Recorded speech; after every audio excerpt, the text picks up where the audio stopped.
November 4 കരയുന്ന കന്യക. 1926 ലെസ്ലോ സിഗ്രി എന്നയാൾ താൻ തുർക്കികളുടെ തടവിൽ നിന്നും മോചിതനായ സന്തോഷത്തിൽ പരിശുദ്ധ അമ്മയുടെയും ഉണ്ണിയേശുവിൻ്റെയും തടിയിൽ കൊത്തിയ രൂപം പണി കഴിപ്പിച്ചു.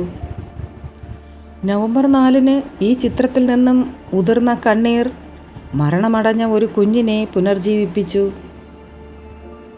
ഈ സംഭവത്തിന് ശേഷം പോക്സ് എന്ന നഗരം അത്ഭുത പോക്സ നഗരം എന്ന പേരിൽ അറിയപ്പെട്ടു. 1697 ഫെബ്രുവരിയിൽ ലിയോപോൾ II ചക്രവർത്തി ഈ അത്ഭുത ചിത്രം സെയിൻറ്റ് സ്റ്റീഫൻ കത്തീഡ്രലിലേക്ക് കൊണ്ടുപോയി. ഇപ്പോഴും അവിടുത്തെ ചാപ്പലിൻ്റെ വാതിലിനടുത്ത് ഈ ചിത്രം സൂക്ഷിച്ചിരിക്കുന്നു.